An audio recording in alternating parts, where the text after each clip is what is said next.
और जज साहब ने इतने सारे पैसे ले लिए हैं। पब्लिक का, जनता का पूरा अधिकार है कि जज साहब से सवाल करना और पूछना कि जज साहब आपने ऐसा ऑर्डर क्यों सुनाया, उन पे दया करते हुए क्यों ऐसा ऑर्डर सुनाया। उनके लिए 5 किलोमीटर क्या है सर, उनके लिए तो 5000 किलोमीटर भी ज़्यादा नहीं है। मुझे मैं हाई कोर्ट पे एलिगेशन नहीं लगा रही हूँ।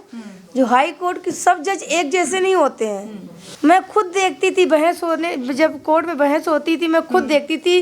कुलदीप सिंह सेंगर की बेटी ऐश्वर्या सेंगर आईओ से चुपके से मिलने जाती, जज साहब से हंस के बात करती। तुमको शर्म नहीं आई कि मैं कैसे साथ दे रही हूँ।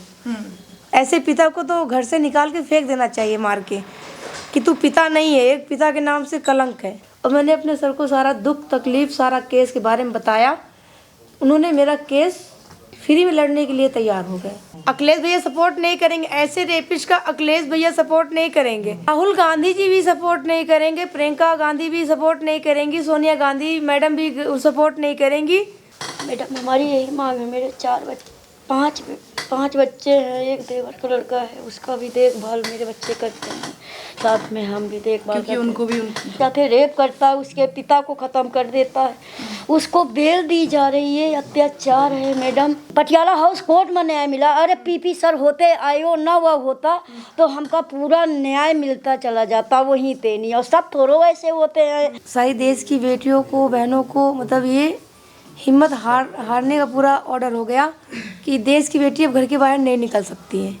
अगर ऐसे रेपिस्ट को जमानत मिल रही है, अपील निलंबित करते हुए, सज़ा को रोकते हुए, ये बहुत बड़ा अन्याय है। और जज साहब ने इतने सारे पैसे ले लिए हैं। तो मैं तो आज हाई कोर्ट गई थी, लेकिन मुझे पता नहीं था कि कोर्ट ऑफ है। मैं गई थी जज साहब से सवाल ही पूछने, ताकि जज साहब कोर्ट के बाहर आएँ। चलो ठीक, वकील सवाल नहीं कर सकता है, और लेकिन जनता का और मेरा अधिकार है, पब्लिक का, जनता का पूरा अधिकार है कि जज साहब से सवाल करना और पूछना कि जज साहब आपने ऐसा ऑर्डर क्यों सुनाया, उन पे दया करते हुए क्यों ऐसा ऑर्डर सुनाया। ये देश का पहला ऑर्डर है। आप ये इल्ज़ाम लगा रही हैं कि जजेस ने पैसे लिए हैं। जी, साथ ही आपने ये भी कहा कि क्योंकि इलेक्शंस हैं उत्तर प्रदेश के, इस वजह से शायद उन्हें ये रिलीफ मिल रहा है। जी, ये बड़े इल्ज़ाम लगा रही हैं आप। ऐसा है, क्योंकि मुझे लगा अगर बहस हुई, उसके बहस के 2 दिन बाद, 3 दिन बाद जजमेंट होता तो देश दुनिया को और अच्छी तरीके पता चल जाता कि हाँ ये। लेकिन 3 महीने बाद, 2 महीने बाद वो हो रहा है जजमेंट। तो समझ लो पूरी सेटिंग बन के जजमेंट हुआ है ना, ताकि वो बाहर आए। और कोर्ट में जज साहब खड़े खड़े बोल रहे हैं, उन्होंने अलाउ कर दिया, बोला कि पीड़िता विक्टिम की मदर कि 5 किलोमीटर के दायरे पे नहीं जाएंगे। उनके लिए 5 किलोमीटर क्या है सर, उनके लिए तो 5000 किलोमीटर भी ज़्यादा नहीं है। क्योंकि उनके सहयोगी, उनके लोग, उनके जो परिवार, उनके जो नाते रिश्तेदार हैं, वो कहीं नहीं गए, क्योंकि वो पावरफुल इंसान है। पावरफुल इंसान के साथ अपनी बेटी की शादी करते हैं। एक पूर्व सीएम उत्तर प्रदेश के, उनके पोते से शादी होती है। अब बताइए, जब इतने बड़े आदमी से शादी होगी तो उनकी बेटी खाना कैसे बनाएगी, बैठ के गैस में, चूल्हे में कैसे बैठ के बनाएगी। अगर गरीब के साथ शादी करते तो उनकी बेटी को मालूम पड़ता ना कि जिम्मेदारियां क्या होती हैं। घर का खाना बनाना, रोटी बनाना, सबको खिलाना, सबकी चिंता रखना, बच्चों की चिंता रखना, कोर्ट कचहरी जाना अगर केस होता तो उन्हें लगता कि हाँ ये मैंने शादी अच्छी की। उन तो राजा से शादी कर लिया है। अदालत पे भरोसा है अभी आपको? मुझे मैं हाई कोर्ट पे एलिगेशन नहीं लगा रही हूँ। जो हाई कोर्ट के सब जज एक जैसे नहीं होते हैं, क्योंकि हमें उन जजों पे पूर्ण रूप से भरोसा नहीं है कि उनको वो हर बेटी को न्याय दिला सके, क्योंकि वो रेपिस्ट को ही न्याय दिला सकते हैं। क्या पता उनके घर में कोई बच्चे ना हो, क्या पता उनके घर में कोई बेटियां ना हो, बे औलाद के हों वो, तभी उन्होंने ऐसा ऑर्डर सुनाया है। सीबीआई के आईओ को लेकर भी आपने कहा, सीबीआई को, आईओ को मैं साफ बोलने को मिले हुए थे, और मैं सीबीआई आईओ के खिलाफ मैंने चिट्ठी भी लिखी थी कि ये आईओ साहब मिले हुए हैं, कुलदीप सेंगर का साथ दे रहे हैं। और वही बाद में परिणाम आया। अगर मेरे वकील के साथ में अच्छे से बहस करते ना तो उस दरिंदगे को बेल ना मिलती, जमानत ना मिलती। फिर आपने राहुल गांधी से एक अलग वकील की मांग क्यों की है सुप्रीम? मैंने ऐसा कुछ नहीं बोला था भैया से, मैंने भैया से खुद बोला है, मिल भैया सामने। मैं तो प्राइम मिनिस्टर से भी मिलने का टाइम मांग रही हूँ, माननीय प्रधानमंत्री जी से मिलने का टाइम मांग रही हूँ, माननीय मुख्यमंत्री जी से, दिल्ली के मुख्यमंत्री से, क्योंकि लेडीज हैं, महिला का दर्द समझती हैं वो। अच्छा। और माननीय उत्तर प्रदेश के योगी जी, मुख्यमंत्री योगी महाराज जी से भी मिलने का टाइम मांग रहे हूँ। अमित शाह जो हमें सुरक्षा को सुप्रीम कोर्ट के ऑर्डर से गृह मंत्रालय से दे रखी है, मैं उनसे भी मिलने का टाइम मांगू ताकि अपना दुख दर्द बता दूं, क्योंकि मैं आपके देश की बेटी हूँ। जिस सुरक्षा का आप जिक्र कर रही हैं वो सुरक्षा भी एक एक करके आपसे छीन ली गई थी, उसको लेकर भी बीच में आप सामने आई थी। परिवार की सुरक्षा, पैरोकार की, गवाहों की सुरक्षा हटा देना एक बहुत बड़ा हादसा है। जब वो गवाहों की सुरक्षा हट जाएगी, जीवंतियों की सुरक्षा हट जाएगी, तो वो कमज़ोर हो जाएंगे। जो हमारा साथ दे रहे हैं वो कमज़ोर हो जाएंगे, क्योंकि उनको दबा दिया जाएगा, धमका दिया जाएगा, मारने की धमकी दी जाएगी कि ताकि विक्टिम के साथ में, विक्टिम के परिवार के उसमें केस में जमानत ना। सीबीआई लड़ रही है, तो सीबीआई ने सुप्रीम कोर्ट में भी केस फाइल किया है, तो आप कह रही है कि सीबीआई के आईओ जो है वो बिक चुके हैं। ऐसे में सुप्रीम कोर्ट मुझे ऐसा आईओ नहीं चाहिए। अच्छा। मुझे सीबीआई को बदले जाने की मांग कर रही है। उनकी बदलने जाने की मांग क्या है मैम? वो तो बिक चुके हैं। पहली बात उनको बताएं कि किस आधार पे उनसे मिले हुए थे। अच्छा। मैं खुद देखती थी बहस होने, जब कोर्ट में बहस होती थी मैं खुद देखती थी। कुलदीप सिंह सेंगर की बेटी ऐश्वर्या सेंगर आईओ से चुपके से मिलने जाती थी, चुपके चुपके पीछे से मिलने जाती थी, सीबीआई के वकीलों से हंस के बात करती थी, जज साहब से हंस के बात करती थी। उनको शर्म नहीं आई कि मैं कैसे साथ दे रही हूँ। ऐसे पिता को तो घर से निकाल के फेंक देना चाहिए मार के, कि तू पिता नहीं है, एक पिता के नाम से कलंक है। उनके परिवार को बहिष्कार करना चाहिए उनका, ये कह रही हैं आप? जी, ऐसा होना चाहिए, क्योंकि वो भी बेटी है ना। क्या बेटी का दर्द नहीं समझती हैं? लेकिन योगी जी भी तो दर्द समझते हैं बेटियों का, आपने सुना होगा योगी जी। अगर मैं महाराज जी से यही कहना चाह रही हूँ, योगी महाराज जी मुख्यमंत्री यूपी के, अगर ये 2017 में ऐलान कर देते कि अगर हमारी बहन बेटी को कोई छेड़ेगा तो यमराज उसे पूछेगा, यमराज इंतजार करेगा। अगर यही चीज़ 2017 में होता ना तो हमारे साथ न्याय हो जाता। अब ऑर्डर करने से क्या फ़ायदा, जो मैं अभी भी दर दर की ठोकरें खा रही हूँ। मेरा परिवार बिखर गया, पिता नहीं रह गया, सर का साया हट गया। जैसे सबको खुशी थी कि मैं अपनी शादी करेंगे तो मेरा पिता रहेगा, लेकिन हमने अपनी जैसी शादी की ना, मेरी आत्मा जानती है, मेरा दिल जानता है कि हमारे साथ मैंने कैसे अपने साथ शादी किया। उनकी बेटी तो शादी हुई तो उनका पिता भी आया जी। हल्दी रस्म हुआ, सब कुछ हुआ, खुशियाँ मनी, लेकिन हमने कैसे किया ये हमारे दिल से पूछो ना। कि मेरे पिता का साया नहीं था, वो भी चाचा थे, उनको भी नहीं निकलने दिया गया। तमाम लोग जो इस पूरे मामले को सुन रहे हैं वो इस बात की दाद दे रहे हैं कि आप जिस हिसाब से लगातार संघर्ष कर रही हैं, आज भी आप लड़ रही हैं, इसकी तमाम लोग सराहना कर रहे हैं, तारीफ कर रहे हैं। लेकिन इस संघर्ष के पीछे जो ताकत है वो कहाँ से आती है? कैसे इतना आपको ताकत मिलता है कि मुझे ये आगे लड़ाई लड़ते रहनी है, और अगर दोबारा वो बाहर आ रहे हैं मैं दोबारा फिर जाके इंडिया गेट पे आप बैठ गए, उसके बाद आज आप दिल्ली हाई कोर्ट पहुँच गए, ये ताकत कहाँ से आती है? ये हिम्मत तो उस हालातों ने मुझे सिखा दिया लड़ना, क्योंकि मेरे साथ अत्याचार हो चुके थे, मैं उस हालातों से गुजर चुकी थी। इसलिए मैं हार नहीं मानी और लड़ती रही, जब तक जान रहेगी लड़ूंगी। और खतरा मुझे तो लाइफ टाइम के लिए बना हुआ है। आज अगर सुरक्षा हटा दी जाए, उस दिन अगर मुझे यमराज के पास पहुंचा दिया जाएगा, जैसे योगी जी बोलते हैं कि हम उनको यमराज के यहाँ पहुंचवाएंगे, वो हमें ही पहुंचवा दिया जाएगा। अच्छा, ये आपको मतलब आपको अभी भी ये डर है? जी, डर है। सुरक्षा क्या उनके लिए?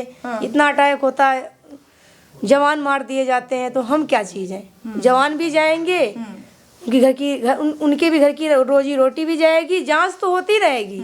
गृह मंत्री जी आके वो सवाल जवाब करते रहेंगे, केस जांचें होती रहेंगी, जांच एजेंसियां लगी रहेंगी, लेकिन हम लोग और उनके मेरे साथ जो जवान चल रहे वो तो नहीं रहेंगे ना। वो रोड पे बिछ के, उनके ऊपर चादर बिछ के वो जल जाएंगे। तो किसी तरह की सुरक्षा में कोई बढ़ोतरी का या कुछ सुरक्षा? बढ़ोतरी क्या, अब मेरे पास, मैं यहाँ पे हूँ, मेरे बच्चे, मेरे हस्बैंड घर पे हैं। अगर उनको दबाव ही करना होगा ना तो गाड़ी ले जाके चुपचाप जाएंगे, उठाएंगे, भर के लेके चले जाएंगे। ऐसा हुआ है पहले? हुआ है परिवार में। मेरे मम्मी के यहाँ गुंडे कुंदाए गए मारने के लिए, सब कुछ हुआ। मैंने कोर्ट में भी लगाया, पुलिस को कंप्लेन भी की, सब कुछ हुआ, लेकिन ये देखते हुए कोई एक्शन नहीं लिया गया। मेरी फ़ोटो वीडियो सब, कुलदीप सिंह सेंगर, हमारा कुलदीप निर्दोष है, धीरू सिंह राठौर, उसमें फ़ोटो वीडियो रिलीज होती। एक रेप विक्टिम की फ़ोटो रिलीज करना बहुत बड़ा अपराध है। उन पे एक्शन नहीं हुआ। मैं साइबर क्राइम में FIR कर चुकी हूँ, सब कुछ कर चुकी हूँ। मेरे पास 350 पेज का स्क्रीनशॉट है। आज भी उस पर कोई कार्रवाई नहीं हुई। तो अभी जो आपके वकील साहब से पहले उन पे एक्सीडेंट उनका करवा दिया गया, अभी आपका वकील जो है महमूद प्राचा, वो आप कैसे कनेक्ट हुई और उनकी तरफ से क्या प्रतिक्रिया है? आप हाईकोर्ट मैं तो महमूद सर तक तो मैं पता लगा के आई हूँ। मैं तो पहले जब मेरे साथ मुझे उसे सज़ा हुई, मेरे एडवोकेट धर्मेंद्र मिश्रा ने मेरा केस छोड़ा, तो मेरे अंकल जेल से बोले कि AP सिंह के पास जाइए। जब मैं गई तो AP सिंह ने डायरेक्ट साहब बोले कि बेटा हम केस लड़ेंगे तो हमें आपको एक बार में 5 लाख रुपया देना पड़ेगा। एक हियरिंग की? एक हियरिंग की। तो मैं तो इतनी पैसे वाली हूँ नहीं कि मैं इतना दे सकूँ। फिर मेरे चाचा का फ़ोन आया कि नहीं, आप महमूद सर का चैम्बर पता करके जाइए। मैं सुप्रीम कोर्ट गई, सर का नाम कंप्यूटर में निकलवाया और मुझे वहाँ पता था कि इनका पटियाला हाउस में चैम्बर है।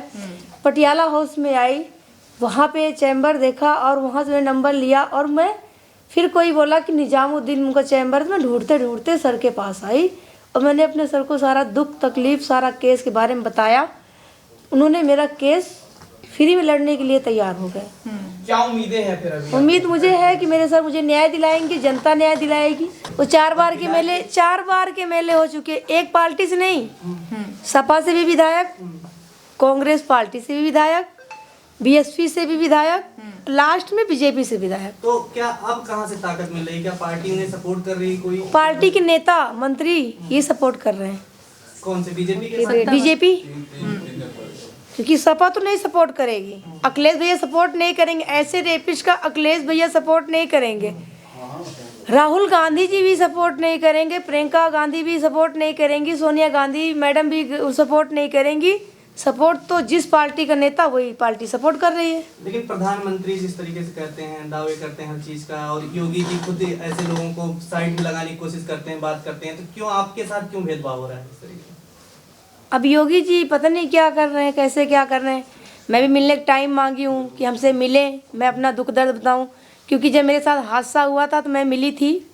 मुझे आश्वासन दिया था कि बेटा आपको न्याय देंगे। न्याय क्या दिया? जब मैं अपने पिता को खो दिया, अपनी इज्जत को खो दिया था, उसके बाद मैंने शरीर पूरी कुचलवा दी थी। उसके बाद न्याय मिला, तो वो भी न्याय मिला, अधूरा न्याय मिला, फैसला पूरा नहीं हुआ। फैसले के बीच में दूसरा फैसला हो गया जमानत देना। इंडिया का पहला ऑर्डर है ये। क्या चाहती हैं, क्या हो कुलदीप सिंह सेंगर? कुलदीप सिंह सेंगर को तो अब फांसी होनी चाहिए, इनकाउंटर। क्योंकि मेरे महाराज जी बोलते हैं, योगी जी मुख्यमंत्री, कि उनको इनकाउंटर, ऐसे दोषियों को इनकाउंटर होना चाहिए। तो अब इनकाउंटर कर देंगे तभी मुझे संतुष्टि होगी। लेकिन आपको प्रोटेस्ट नहीं करने दिया जाता, प्रोटेस्ट करने जाती हैं? प्रोटेस्ट करने जाती हूँ, मेरे हाथ पैर टूटे, मेरा एक्सीडेंट। ठीक उनकी मौसी बोल रही है, एक छोटी सी नॉर्मल सी बात कि मेरा बेटा बाइज्जत बरी होके आएगा। ठीक, मैं मानती हूँ, लेकिन जब मेरे पिताजी को तुम्हारे बेटे मार रहे थे तो क्या उस समय आप सोई थी या दुनिया से कहीं बाहर गई थी? कि कोई आतंकवादी आके मार दिया, कोई रोड का आदमी आके मार दिया? मार तो आपका बेटा ही रहा था। बोल नहीं कि रोड एक्सीडेंट होते हैं, रोड एक्सीडेंट कई प्रकार के होते हैं। ये नहीं होता कि कालिक पोत के एक्सीडेंट हो जाए। रोड एक्सीडेंट होते हैं तो नंबर प्लेट भी दिखती है गाड़ी की। अगर जिसे साजिश करना होगा तो बिना नंबर प्लेट की गाड़ी से आएगा तो आक्रमण करेगा, हमला करेगा, या तो कालिक पोत की गाड़ी में आएगा तब हमला करेगा। तो मेरे साथ कुलदीप सिंह सेंगर ने सीतापुर जेल से हमला करवाया था। वो भी ट्रक था, वो भी ट्रक उनके, वो अपने ननिहाल में रहते हैं, हम सुनते हैं सबके मुँह से, लेकिन उनका प्रत्येक गांव फतेहपुर का है और ट्रक कहाँ का था? फतेहपुर का। तो आप यही सोच लीजिए कि फतेहपुर का ट्रक आके रायबरेली में अपने चाचा से मिलने जा रहे, मुझे एक्सीडेंट करवाता है। तो ये तो मेरे साथ अन्याय हुआ है ना, ये तो पूरी साजिश के उससे हुआ था कि हम मर जाएं, केस ख़त्म हो जाएगा। लेकिन भगवान ने मेरे साथ गलत नहीं किया है। अगर मुझे लड़ाई लड़नी थी तभी मुझे भगवान ने दोबारा वापस कर दिया। मीडिया साथ दे रही है आपको लग रहा है? मीडिया भी साथ दे रही, मुझे पब्लिक प्लेस से भी साथ मिल रहा है, मुझे महिलाओं से साथ जो हमारे समर्थन में उतरी हुई हैं, मुझे न्याय दिला रही कि उनको फांसी दो और उस बेटी को न्याय दो। हमें उन पे बहुत गर्व है कि हमें न्याय दिलाने की पूरी उम्मीद में सरकार लगी पे हुई है। कितना भरोसा है? सरकार से जब तो मैं भरोसा कर ही रही हूँ कि हमसे मिलें और हमें न्याय दें, जब हमसे मिल नहीं रहे तो हमें क्या लग रहा है? अब तो मुझे लग रहा है कि क्या करेंगे, उसका कोई सवाल ही नहीं है। आप रो रही हैं आंटी, क्या कहना चाहेंगी? आपकी क्या मांग है? आप क्यों रो रही हैं? मैडम हमारी यही मांग है। मेरे पांच बच्चे हैं, एक देवर का लड़का है, उसका भी देखभाल मेरे बच्चे करते हैं, साथ में हम भी देखभाल क्योंकि करते उनको भी हैं। वो एक इनके चाचा को बेल नहीं दी जा रही। एक विधायक मेरी लड़की के साथ रेप करता है, उसके पिता को ख़त्म कर देता है, उसको बेल दी जा रही है। अत्याचार है मैडम। ये पूरी सरकार से हम यही गुहार लगा रहे हैं कि हमारे घर में 5 तेरही परी हैं। मेरे घर में किसी का काम क्रिया नहीं हुआ, ये 8-9 साल लग गए। ये कहाँ की रीत है कि उनको फर्जी मुकदमा में फंसाया जा रहा। एक विधायक को एक बच्ची की पूरी अंग टूटी है, रेप करने के बाद उसकी बिक्री भी कर देते हैं, बिक्री करने के बाद उसका एक्सीडेंट कराया जाता है। एक वकील और मेरी देवरानी की बहन मेरी लड़की, भगवान ने न्याय खातिर एम्स में धर्मेंद्र मिश्रा जज वहाँ कोर्ट लगाई न्याय खातिर। ये लड़की न्याय खातिर गुहार लगाई और उसकी माँ उसके साथ उसके खड़ी है, फिर भी अबे न्याय हमको नहीं मिला। अधूरी न्याय है। हमको सुप्रीम कोर्ट पर भरोसा है, हमको न्याय मिलेगी और हम न्याय की गुहार यूपी सरकार न्याय का मतलब क्या कह रही हैं आप? कि उन्हें आजीवन कारावास हो या फांसी की मांग कर रही हैं? सीधा उनको फांसी, मेरे पति वाले में सीधा उनको फांसी होना चाहिए। जब उनकी बेल जीवन कारावास उनको वो मिल गया है तो वो तो बाहर आ जाएंगे। मेरे बच्चे भटक रहे रोड पर, वो 5 किलो हो चाहे 100 कदम दूरी हो चाहे 500 किलो कदम दूरी हो, वो तो उनके मनाई तो नहीं दूर हैं, वो तो दूसरे तो करा सकते हैं, वो तो बम फेंकवा सकते हैं, उनकी पहुंच है, बम फेंकवा सकते हैं। सिक्योरिटी विक्टिम के साथ है, जान का डर रहता है। उसके पति भी है, उसको भी अबे वहाँ आजमगढ़ में मारा गया। सर ये कहाँ का रूल है? उन्हीं के मनई मारिन है। मेरे घर में उन्हीं के मनई, हम साकेत तारीख करने गए थे तो मेरे घर में गुंडे फंदवा दिया। हमारी लड़की बोली आज मम्मी हमारे यहाँ रुक जाओ, रात हो गई। हम उनके यहाँ ना होते तो मेरे बच्चों को सबको जान से मार देते। लगातार हमले होते रहते हैं, हमेशा हमले होते हैं और गुंडे बदमाश मुँह बांध के आते हैं। आपकी बेटी कह रही है कि उन्होंने लगातार मोदी जी से मिलने की गुहार लगाई है, योगी आदित्यनाथ से मिलने की गुहार लगाई है, दिल्ली में भी बीजेपी की सरकार है, सीएम रेखा गुप्ता से वो मिलना चाहती है कि महिला है। किसी ने आप लोगों से मिलने? हम पूरा फैमिली सब पे मिलने गुहार लगा रहे हैं। अगर मिलेंगे तो अच्छी बात है, नहीं मिलेंगे तो मेरी सुनवाई करें। हम सुप्रीम कोर्ट का दरवाज़ा खटखटाएंगे, हमको न्याय मिलेगी, हम न्याय का भरोसा है हमको। और अगर पीपी सर होते या आयो ना होता तो हाई कोर्ट 30,000 कोर्ट में न्याय मिला है और पटियाला हाउस कोर्ट में न्याय मिला। अरे पीपी सर होते, आयो ना वह होता तो हमका पूरा न्याय मिलता चला जाता वहीं पे नहीं। और सब थोड़ो ऐसे होते हैं कि सीबीआई के सब मिल जाते, सब नहीं मिल जाते। खाली एक आयो मिल के मेरा सारा केस खराब कर दिया। मेरे वकील साहब बराबर बहस करते रहे, हम भी साथ अपने वकील के खड़े होते थे। फिर जज साहब बोले मैडम आप मत बोलो, नहीं आपको जेल करवा देंगे। ये कहाँ का न्याय है? जज साहब बिक चुके हैं। हम सारा हाई कोर्ट का इल्ज़ाम नहीं लगा रहे, केवल 2 जज की गलती है मैडम, बस।